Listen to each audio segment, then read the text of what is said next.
Malam itu hujan gerimis seperti sinetron azab yang baru mulai 5 menit. Saya, Ujang, driver ojol dengan saldo dompet digital pas-pasan, sedang menuju titik penjemputan yang katanya di seberang jembatan. Google Maps dengan suara sok manisnya bilang, dalam 200 meter, belok kiri, lalu lewati jembatan. Saya percaya saja, karena Google Maps kan gak mungkin bohong. Ternyata saya salah besar. Begitu roda depan motor saya menginjak ujung jembatan, hawa dingin langsung nusuk sampai ke tulang. Angin berhembus perlahan, bawa aroma kayak wangi balsem campur kemenyan. Motor saya yang biasanya gesit kayak kucing rebutan ikan mendadak melambat. Awalnya saya pikir rantai motor kendur, tapi pas saya gas lebih kenceng, motor malah mengeluarkan suara aneh. Ger, krok, krek. Suara itu bukan dari mesin. Saya yakin karena motor saya cuma bisa bunyi breng atau ngeng. Gak pernah ada menu geraman di fitur standarnya. Saya mulai gelisah. Pandangan mata ke bawah jembatan gelap. Tapi saya merasa ada sesuatu di sana. Sesuatu yang ngintip. Saya cuma bisa lihat sepasang mata kuning redup, pelan-pelan naik ke permukaan air. Bukan kayak ikan, bukan kayak manusia. Kayak perpaduan antara lele jumbo dan dosen killer. Dan entah kenapa mata itu kedip satu kali. Saya refleks ngomong, "Bang, mau ikut order Grab kah?" Tidak ada jawaban. Cuma suara cipratan air makin lama makin dekat. Mata kuning itu makin naik ke permukaan.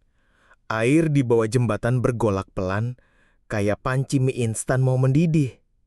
Lalu, muncullah wajahnya. Saya sampai mundur setengah langkah. Bentuknya aneh, separuh mirip lele raksasa, separuh lagi, sumpah, mirip muka mertua saya pas ngeliat cucian piring numpuk. Ada kumis tipis melintang, tapi posisinya kebalik. Makhluk itu buka mulut pelan, air liurnya menetes, tapi warnanya hijau stabilo. Dan suara yang keluar bukan geraman, tapi suara serak-serak. "Ujang, pinjem 1.000, besok gue ganti." Saya beku. Ini makhluk apa rentenir air? Motor saya yang tadi lelet, tiba-tiba nyala sendiri, lampunya berkedip-kedip kayak diskotik murahan. Mesin bunyi, ngeng. Tapi ada tambahan suara, kayak ketawa cekikikan. Makhluk itu makin maju, setengah badannya sudah di atas permukaan. Air di sekitarnya berbuih. Saya baru sadar, dia nggak punya kaki. Bagian bawahnya malah kayak ekor belut. Panjangnya entah sampai mana. Saya mau balik arah, tapi di belakang jembatan gelap total. Bahkan lampu jalan mati semua. Padahal tadi waktu saya lewat nyala. Makhluk itu kedip lagi. Dan kali ini matanya berubah merah. Lalu dia bilang, "Lewat sini aja, ada jalan pintas ke dunia lain." Saya bengong. "Jalan pintas ke dunia lain," katanya. Dalam hati, saya bertanya-tanya, ini makhluk ngajak saya main Mobile Legends versi Afterlife, atau memang niat nyeret saya jadi warga alam gaib? Hujan gerimis makin rapat. Suara rintiknya kayak ketukan jari di atas helm saya. Angin dingin datang dari arah depan, bawa aroma roti bakar gosong, entah kenapa. Makhluk itu melambaikan ekor belutnya ke arah samping jembatan. Tiba-tiba, biar! Muncul jalan setapak dari air, terbuat dari batu bata licin. Batu-batunya berlumut, tapi bercahaya kehijauan kayak lampu neon toko pulsa. Motor saya, tanpa saya sentuh gasnya, mulai bergerak pelan ke arah jalan itu. Saya panik. Saya injek rem, remnya malah ngeluarin suara. "Jangan dilawan, bro." Sumpah, itu suara bukan dari mulut saya, entah dari mana. Saya nekat teriak ke makhluk itu, "Bang, Kalau mau narik ke dunia lain, bayarannya gimana? Makhluk itu nyengir, dan giginya, aduh, kayak gigi palsu murah yang suka dijual di pasar malam. Dia menjawab, bayarnya gampang, cukup ingat wajahku seumur hidupmu. Saya mau kabur, tapi tiba-tiba di ujung jalan setapak itu muncul cahaya putih terang. Dari dalam cahaya itu, saya bisa lihat siluet banyak orang. Mereka berdiri diam sambil melambai ke saya. Yang bikin saya merinding, sebagian dari mereka enggak punya kepala. Motor saya melaju pelan di atas jalan setapak batu bata yang entah kenapa masih kokoh walau muncul dari air. Hujan gerimis berubah jadi embun tipis yang menggantung di udara. Kayak set film drama Korea, tapi versi low budget. Di depan, rombongan tanpa kepala itu masih melambai-lambai. Tangan mereka panjang, jarinya kurus, tapi kukunya panjang banget. Kayak belum potong kuku sejak zaman kerajaan Majapahit. Salah satu dari mereka melangkah maju. Walau nggak punya kepala, dia tetap ngomong. Suaranya keluar dari, ya entah dari mana. Selamat datang Ujang, kami sudah menunggumu. Saya langsung kaget. Lah, kok tahu nama saya? Dia jawab santai. Nomor plat motor kamu bocor di grup WA kami. Saya mulai curiga, ini bukan dunia gaib biasa. Ini mungkin komunitas misterius yang suka ngintip profil ojol. Tiba-tiba, salah satu dari mereka menyerahkan sesuatu ke saya. Bentuknya kayak helm ojol, tapi bolong di dua sisi. Saya tanya, ini buat apa bang? Dia menjawab, biar kamu bisa lihat dunia kami lebih jelas. Belum sempat saya tolak, makhluk lele mertua tadi muncul di belakang saya, mendorong motor pelan-pelan. Dia senyum, tapi senyumnya makin lebar sampai nyentuh kuping. Saya merasa kalau saya pakai helm itu nggak akan ada jalan balik. Tapi tangan saya kayak digerakin sendiri, mulai mengangkat helm itu ke kepala. Helm aneh itu akhirnya mendarat di kepala saya. Begitu terpasang, blar. Semua pemandangan langsung berubah.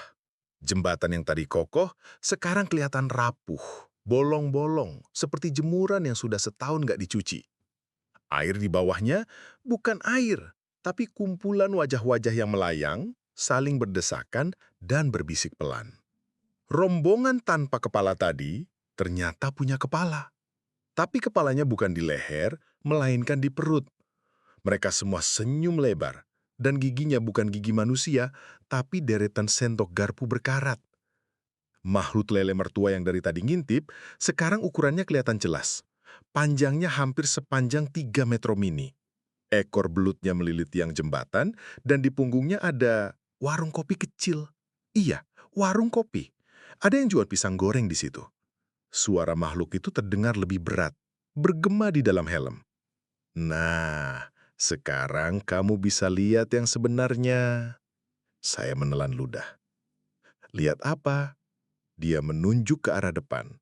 Di ujung jalan setapak itu berdiri sebuah gerbang besar dari tulang belulang. Di atas gerbang ada papan kayu bertuliskan Pos 3, pintu masuk penumpang. Tiba-tiba dari arah gerbang muncul motor lain. Plat nomornya sama persis dengan motor saya. Dan yang naik juga saya. Motor itu berhenti tepat di depan saya. Sosok yang turun dari joknya persis saya. Baju hujan sama, helm sama, bahkan sandal swallow-nya juga sama. Bedanya cuma satu. Matanya hitam polos, nggak ada bagian putih sama sekali. Kayak bola mata abis diceburin ke tinta printer. Dia senyum lebar banget, sampai pipinya sobek sedikit. Lalu dia ngomong dengan suara yang, astaga, suara saya juga. Woi, Ujang, mau tukeran shift nggak? Saya bingung. Tukeran shift apaan? Dia nyender ke motornya santai. Tukeran shift narik di dunia ini, kalau lo capek di dunia biasa, gua bisa gantiin. lo istirahat di sini. Selamanya. Saya melirik makhluk lele mertua, berharap dia bantu kasih penjelasan. Dia malah sibuk jualan kopi di punggungnya. Ada pelanggan, rombongan tanpa kepala, itu lagi pesan gorengan. Saya mundur selangkah. Ujang versi hitam itu maju selangkah. Di setiap langkahnya, batu bata jalan setapak mulai retak. Dan dari retakan itu, keluar tangan-tangan pucat kecil, kayak tangan bayi, tapi kukunya sepanjang 10 sentimeter. Dia ulurkan tangan ke saya. "Ayo, Jang, cuma sekali jabat tangan. Semua beres." Tiba-tiba, dari balik gerbang tulang itu, terdengar suara teriakan nyaring memanggil nama saya. Bukan suara makhluk, bukan suara saya, tapi suara manusia yang sangat saya kenal. Suara itu adalah saya sendiri. Suara itu jelas sekali. "Ujang, jangan percaya dia." Saya melongok ke arah gerbang tulang. Dari dalam kegelapan, muncullah sosok. Lagi-lagi saya. Tapi kali ini, tubuhnya penuh rantai berkarat dan wajahnya pucat seperti habis diceburin ke tepung terigu. Dia berlari terseok, menyeret rantai yang bunyinya klenen-klenen bikin bulu kuduk berdiri. Matanya sayu, tapi penuh ketakutan. "Dia bukan kamu. Dia cuma mau gantiin kamu di dunia sana biar kamu terjebak di sini." Saya menoleh ke Ujang versi hitam. Dia cuma nyengir sambil mengeluarkan suara tawa. Tapi tawa itu aneh, kayak suara motor bebek mogok dicampur suara kambing ngorok. Makhluk lele mertua di belakang saya akhirnya angkat bicara. "Udah, pilih salah satu aja. Mau ikut dia atau dia?" Dia ngomong sambil nunjuk kedua versi saya itu, yang hitam matanya dan yang terantai.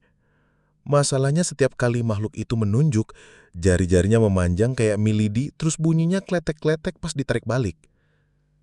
Saya menelan ludah. "Kalau gue pilih nggak ikut dua-duanya?" Lele mertua menatap saya lama, lalu tertawa. "Kalau gitu, kamu akan ikut aku." Tiba-tiba, air di bawah jembatan bergejolak kencang. Buih-buih naik ke permukaan, dan di antaranya muncul kepala-kepala manusia yang saling berbisik, "Sini, sini, gabung sama kami."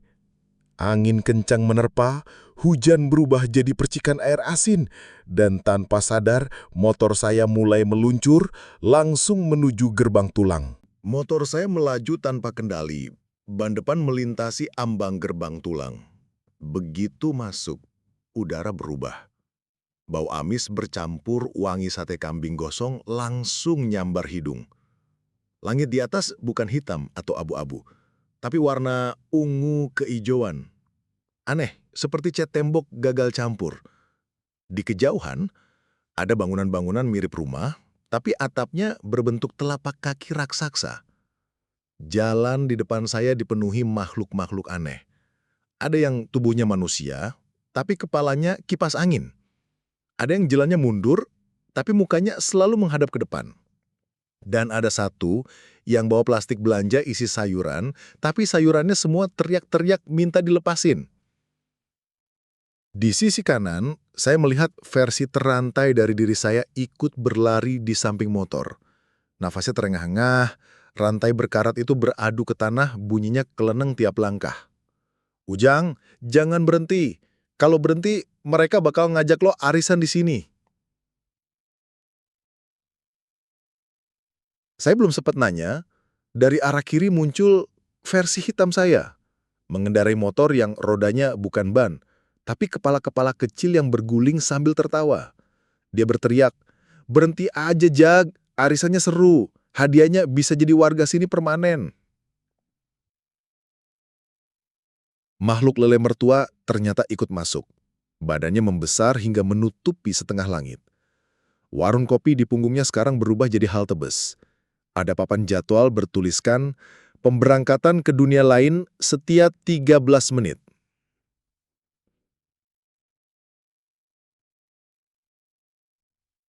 Tiba-tiba, semua suara berhenti. Makhluk-makhluk di jalan menoleh ke arah saya, serentak. Lalu mereka semua tersenyum, dan dari mulut mereka keluar suara yang sama persis. "Selamat datang, Ujang." Selamat datang, Ujang. Suara itu menggema dari ratusan mulut makhluk aneh yang mengelilingi saya. Bulu kuduk saya berdiri. Tapi entah kenapa, sebagian dari mereka bawa snack. Ada yang pegang kue lapis, ada yang bawa keripik singkong, satu lagi malah nyodorin cireng isi asap. Versi hitam saya turun dari motornya yang rodanya kepala, lalu menepuk pundak saya. "Jang, arisan ini spesial. Pemenangnya boleh keluar dari sini, kalau berani." Versi terantai saya ikut nimbrung. Rantainya nyeret-nyeret tanah. "Jangan mau, pemenang arisan biasanya malah jadi camilan bulan depan." Saya makin bingung. Apalagi tiba-tiba ada makhluk berkepala kipas angin, nyalain kepalanya dan bikin semua daun di sekitar berterbangan. Dari sela daun-daun itu, muncul sebuah meja bundar. Tapi mejanya terbuat dari tulang rusuk raksasa. Di atas meja ada toples kaca besar. Di dalam toples itu ada bola mata. Dan bola mata itu kedip ke saya. Makhluk lele mertua, yang sekarang posisinya melayang di udara seperti balon udara raksasa, bicara dengan suara berat. "Ujang, ambil bola itu, dan lo bisa pulang. Tapi, kalau bola itu nolak, ya nasib lo kayak mereka." Dia menunjuk ke sekeliling. Semua makhluk di sana langsung buka mulut lebar-lebar. Isinya bukan gigi, tapi wajah-wajah manusia kecil yang melotot ke saya sambil berbisik. "Ikut! Ikut! Ikut!" Tangan saya gemetar saat meraih toples. Bola mata di dalamnya berputar cepat, lalu berhenti menghadap tepat ke saya. Dan dari dalam kaca terdengar suara. "Ujang, kamu udah telat." Ujang, kamu udah telat. Suara dari dalam toples kaca itu bikin jantung saya nyut-nyutan. Bola mata di dalamnya berkedip telan, lalu mengeluarkan retakan di permukaan kaca. Makhluk-makhluk di sekeliling saya mulai bergerak maju. Langkah mereka pelan, tapi setiap kaki menginjak tanah, rumput di bawahnya langsung berubah jadi rambut manusia. Versi hitam saya tiba-tiba nyengir lebar. "Jag, kalau lo gabung, lu bakal dapat motor baru, rodanya dari tengkorak." Versi terantai saya menjerit. "Jangan, kalau mau selamat, pecahin kacanya sekarang." Saya nggak punya banyak pilihan. Saya angkat toples itu tinggi-tinggi dan prang! Saya hempaskan ke meja tulang. Kacanya pecah, bola mata itu melayang keluar, berputar cepat, lalu berhenti tepat di depan wajah saya. Tiba-tiba, dari bola mata itu keluar tubuh utuh. Tapi tubuhnya saya sendiri. Sekarang ada 4 ujang di tempat ini. Makhluk lele mertua tertawa besar. Suaranya seperti suara blender rusak dicampur petir. Nah, sekarang tinggal pilih. Salah satu ujang boleh pulang. 3 lainnya akan tinggal di sini. 4 versi saya saling menatap. Lalu versi hitam, versi terantai, dan versi bola mata itu semua menunjuk ke saya. Saya kebingungan. Kenapa gue? Versi bola mata tersenyum tipis. Karena lo adalah satu-satunya yang belum sadar kalau lo sebenarnya udah mati di jembatan itu. Hening, hujan gerimis berubah jadi deras, dan seluruh dunia mulai memudar. Saya melihat diri saya sendiri bukan sebagai driver ojol, tapi sebagai penumpang, duduk di belakang motor orang lain, melintasi jembatan yang sama. Dan di bawah jembatan itu, makhluk lele mertua sedang ngopi, sambil menunggu ujang berikutnya. Perjalanan Ujang yang awalnya cuma mau ngikutin petunjuk Google Maps, ternyata membawanya ke dunia lain yang absurd sekaligus mengerikan. Dari makhluk lele bermuka mertua, jembatan yang menyimpan mata-mata misterius, hingga bertemu berbagai versi dirinya sendiri, semua mengarah pada satu kenyataan pahit. Ujang sudah mati sejak di jembatan itu, dan kini menjadi bagian dari siklus arisan alam gaib yang menunggu korban berikutnya. Cerita ini mengajarkan kita bahwa kadang jalan pintas justru membawa kita ke tujuan yang tidak pernah kita inginkan. Jadi hati-hati kalau Google Maps nyuruh lewat jalan yang sepi, apalagi jembatan tengah malam. Jangan lupa like, share, dan subscribe biar kalian gak ketinggalan kisah horor absurd lainnya.